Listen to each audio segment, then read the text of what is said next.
Hi guys, welcome to the Pakistani family entertainment. तो कैसे हैं आप? मेरा नाम है और खुर्रम। मेरा नाम है वजह। तो आज का वीडियो बहुत ही बड़ा होने वाला है भाई साहब। यार महाभारत में एकलव्य का रोल दिखाया गया, लेकिन वो ज्यादा नहीं ज्यादा नहीं, है ना, मतलब एक बहुत कम। हाँ बहुत कम, बस वो आए और वो चले गए। हाँ, लेकिन भाई आज का वीडियो उन्हीं से रिलेटेड होने वाला है भाई। आखिर एकलव्य जी कितने शक्तिशाली थे? क्या वो अर्जुन और कर्ण से ज्यादा शक्तिशाली थे? हाँ यार, वैसे करण की मतलब एकलव्य की काफी सुना हुआ है, लेकिन अर्जुन तो ज्यादा शक्तिशाली था। ओ करण यार, भाई देखते हैं साहब, मैं तो वॉच करेंगे तभी कि इसके बारे में आइडिया होगा, है हाँ, ना? अगर वीडियो ऐसी है तो काफी इंफॉर्मेशन मिलेगी। सही कहा भाई, तो कौन ऑन करते हैं स्टार्ट। कौन था एकलव्य? कितना शक्तिशाली था वह? कितने युद्ध लड़े थे उसने? कौन से अस्त्र शस्त्र थे उसके? अच्छा, युद्ध क्या लड़े कर्ण हैं? और अर्जुन से भी अधिक पराक्रमी था वो? एकलव्य के जीवन से जुड़े हुए क्या एक एक वाकई तथ्य हो को सकता जानने है के करण लिए और इस अर्जुन वीडियो से को अंत ज्यादा? तक अवश्य देखिए। देखते हैं ओम यार। गणपति चैनल में आपका स्वागत है। अगर आपको हमारे वीडियो पसंद आते हैं तो कृपया चैनल को सब्सक्राइब और वीडियो को लाइक अवश्य करें। इससे हमें और भी अच्छा कार्य करने की प्रेरणा मिलती है। हरिवंश पुराण के हरिवंश पर्व अध्याय 34 के अनुसार देव श्रवा, जो वसुदेव जी के भाई थे, हाँ। उनके यहाँ ही एकलव्य का जन्म हुआ था। वह श्री कृष्ण के ही चचेरे भाई थे। किसी कारणवश बालकपन में ही देव श्रवा ने अपने उस बालक को त्याग दिया। अच्छा। तब देव श्रवा के उस पुत्र को निषादों ने पालकर बड़ा किया था। अच्छा। इसीलिए वह निषाद वंशी एकलव्य के नाम से प्रसिद्ध हुआ और अच्छा, वह वो निषाद राज एकलव्य। रण्य धनु के पुत्र के रूप में ही विख्यात हुआ। निषाद राज। महाभारत के आदि पर्व के अनुसार एकलव्य क्रोधवश नामक असुर गणों का अंशावतार था। अच्छा। महाभारत के आदि अच्छा, पर्व असुरों अध्याय का। 131 के अनुसार जब गुरु द्रोण ने हस्तिनापुर में राजकुमारों को शिक्षा देनी आरंभ कर दी थी, तो उस समय द्रोणाचार्य का ये अस्त्र कौशल सुनकर सहस्रों राजा और राजकुमार धनुर्वेद की शिक्षा लेने के लिए वहां एकत्रित हो गए। तदंतर एकलव्य हाँ। गुरु द्रोण के पास आया, परंतु उसे निषाद पुत्र समझकर आचार्य ने धनुर्विद्या विषयक शिष्य नहीं बनाया। हाँ। कौरवों की ओर दृष्टि रखकर ही उन्होंने ऐसा किया, लेकिन वो क्योंकि उनको बड़ा वह एक मानते निषाद थे। राजकुमार था। हाँ। तो वहां आने से पूर्व ही वह कई युद्ध कलाओं में पहले से ही प्रशिक्षित था। उस समय उसकी आयु भी पहले से ही। वहां उपस्थित सभी राजकुमारों से कहीं अधिक थी। अच्छा। एकलव्य एक निषाद थे। उनके पिता जरासंध के साथी थे और वह जरासंध की ही विशाल सेना में एक सेनापति भी थे। जरासंध और अच्छा, उनके उनके सहायक पिता। राज्य हस्तिनापुर तथा द्वारिका दोनों के ही शत्रु थे। ऐसे में गुरु द्रोण चाहकर भी शत्रु राजकुमार एकलव्य को शिक्षा नहीं दे हाँ, सकते फिर थे ये तो है और ना, शत्रु भीष्म, के थे जिनके ना वो। अधीन हाँ, उस ये समय भी है। हस्तिनापुर की कमान थी, उनसे आज्ञा के बिना वह ऐसा कर ही नहीं सकते थे।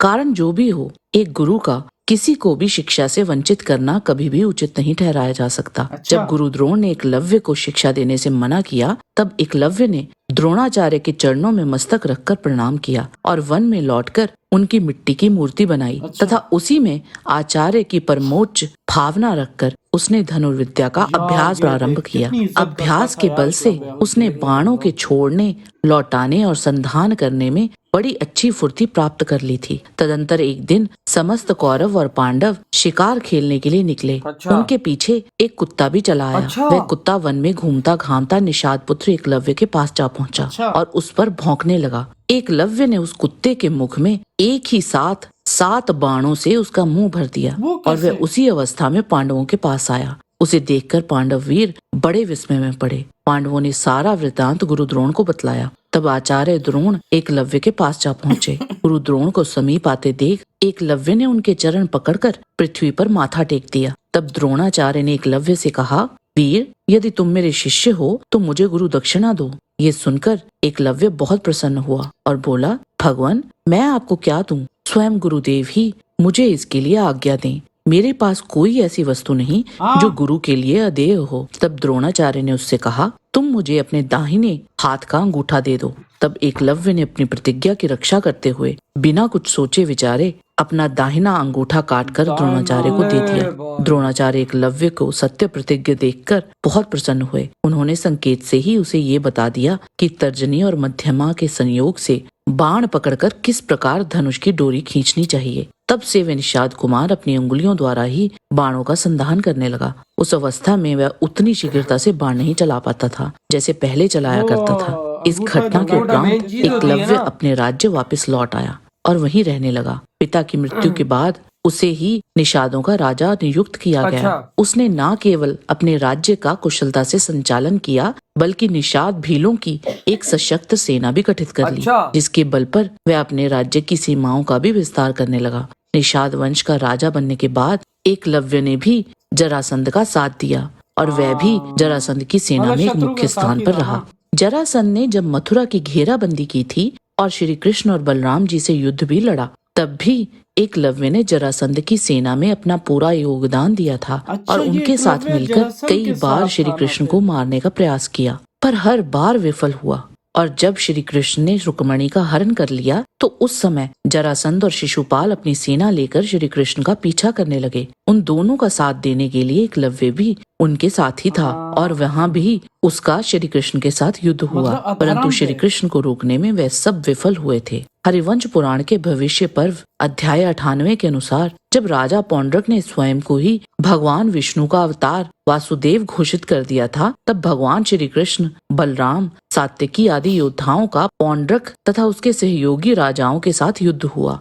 वहाँ बलभद्र बलराम जी का युद्ध एकलव्य के साथ हुआ था। एकलव्य ने अच्छा। अपने बाणों द्वारा बलराम जी का धनुष अच्छा। काटते हुए उनको भी घायल ये- कर दिया था। इसके उत्तर में बलराम जी ने भी उसके धनुष तथा अन्य हथियारों को काट डाला था। इस प्रकार दोनों एक दूसरे पर प्रहार करते रहे। अंततः निषाद राज एकलव्य ने घंटियों से सुशोभित एक शक्ति को बलराम जी के ऊपर चलाया अच्छा। और भयंकर सहनाद किया, परंतु बलराम जी उस महाघोर शक्ति को हाथ से ही पकड़ गए और फिर हाँ। सबको विस्मय में डालते हुए बलराम जी ने उस शक्ति को एकलव्य की छाती पर चला दिया और उसे गहरी चोट पहुंचाई और वह व्याकुल होकर धरती पर पर गिर बलराम पड़ा। जी से फिर फिर पुनः उठ के एकलव्य ने गदा हाथ में लेकर बलराम जी की हंसली पर आघात किया। तब क्रोध में भरे हुए बलराम जी ने अपनी महाभयंकर गदा को पकड़कर एकलव्य पर आक्रमण वो जो किया। सबसे ये शक्तिशाली देख था। एकलव्य भयभीत होकर समुद्र की ओर भागा। बलराम जी भी उसका पीछा करने लगे। तब समुद्र में घुसकर एकलव्य 5 योजन दूर चला गया और वहां बलराम जी से डरता हुआ ही निवास करने लगा। इस प्रकार बलराम जी ने एकलव्य पर विजय पाई। महाभारत के द्रोण पर्व अध्याय 181 के अनुसार श्री कृष्ण अर्जुन से कहते हैं, तुम्हारे हित के लिए ही द्रोणाचार्य ने सत्य पराक्रमी एकलव्य का आचार्य तत्व करके छल पूर्वक उसका अंगूठा कटवा दिया था। अच्छा, सुदृढ़ आचार्य का पराक्रम मतलब से जो गुरु संपन्न का होता है, अत्यंत वरना वो- अभिमानी एकलव्य जब हाथों में दस्ताने पहनकर वन में विचरता, उस समय वह दूसरे परशुराम के समान जान पड़ता था। कुंती कुमार, यदि एकलव्य का अंगूठा सुरक्षित होता तो देवता, दानव, राक्षस और नाग ये सब मिलकर भी युद्ध में उसे कभी परास्त नहीं कर सकते थे। फिर कोई मनुष्य मात्र तो उसकी ओर देख ही कैसे सकता था। उसकी मुट्ठी मजबूत थी, वह अस्त्र विद्या का विद्वान था और सदा दिन रात बाण चलाने का अभ्यास करता था। अर्जुन, जरासंध, शिशुपाल और महाबली एकलव्य यदि ये पहले ही मारे ना गए होते तो इस समय बड़े भयंकर सिद्ध हो सकते थे। समझ आई दुर्योधन विचार। उन श्रेष्ठ रथियों से अपनी सहायता के वही लिए तो। अवश्य क्या था प्रार्थना एकलव्य? करता और वे हमसे सर्वदा द्वेष रखने के कारण निश्चय ही कौरवों का पक्ष लेते। महाभारत के उद्योग पर्व अध्याय 48 में ये वर्णित हाँ। है कि निषाद राज एकलव्य सदा भगवान श्री कृष्ण को युद्ध के लिए ललकारा करता था, जो दूसरों के लिए अजेय था, परंतु वह श्री कृष्ण के हाथ से मारा जाकर प्राण शून्य हो सदा के लिए रणशैया में सो गया। श्री कृष्ण ने उसका सिर पत्थरों पर पटक पटक कर उसका वध कर डाला था। जय श्री कृष्ण। भाई ये फिर देखना, भगवान कृष्णा जी से कौन लड़ सकता है यार। भगवान कृष्ण जी से तो कोई भी नहीं लड़ सकता। लेकिन अब बात ये करते हैं कि एकलव्य यानी कि बहुत शक्तिशाली था। ये तो बात माननी पड़ेगी। अगर हाँ। गुरु ने अपने आचार्य का हत्या ना की होती और उससे अंगूठा ना मांगता तो शायद कर्ण और अर्जुन का भी लड़ना एकलव्य से मुश्किल होता। क्योंकि उनकी उसमें एग्जांपल उधर से ले लेके कुत्ता भौंक रहा था, उसके मुंह में बहुत सा बाण भर दिए, फायर सात बाण एकदम कुत्ते का मुंह होता कैसा है और कैसे भरे। फिर वहां से जब वो कुत्ता गया इन पांडवों के पास, उनको पता चला तो वहां पे फिर गुरु द्रोणाचार्य जी गए, उन्होंने इनका अंगूठा कटवा ले कह रहे गुरु दक्षिणा दो, क्योंकि जाहिर बात है वो उसी का पुतला बना के उसी के हाँ। मतलब साये के नीचे सीखते रहे। और इतने और यार जब इससे पहले आए थे तो पहले भी वो थे वही ना, शक्तिशाली। सारी बात। और फिर बलराम जी के साथ जब बड़े हुए, युद्ध हुआ, तो भाई बलराम जी ने उनको हरा दिया। लेकिन वही बात है, फिर भगवान कृष्ण जी ने बात की कि इसका अंगूठा नहीं है। अगर इसका अंगूठा होता ना तो दानव जो भी जितने होते हैं उनका लड़ना मुश्किल हो जाता वजह सबसे। लेकिन बात ये कि ये अधर्म साइड पे थे ना। हाँ। इसके जो पिता थे वो जरासंध के थे, वो क्या बोलते हैं सेना के जो बड़े होते हैं वो सेनापति। हाँ सेनापति थे। तो बाद में तो इसने भी जरासंध का साथ दिया है ना, वो जब भगवान कृष्ण जी रुक्मिणी जी का वो हाँ ना। अपहरण कर यार रहे थे। देख, जो होता है ना एक भलाई के लिए होता है, नीति सब में जो होता है चीज ये वही होता है। वरना अगर आज एकलव्य का थम होता तो उसको शायद मेरे ख्याल से कर्ण और अर्जुन को भी हराना मुश्किल होता, लेकिन हरा देते क्योंकि अर्जुन के साथ थे भगवान कृष्ण, धर्म साथ था हाँ उनमें। धर्म साथ था। तो भाई आपके क्या थॉट इस बारे में? इधर ही वीडियो खत्म करते तो तो बाय।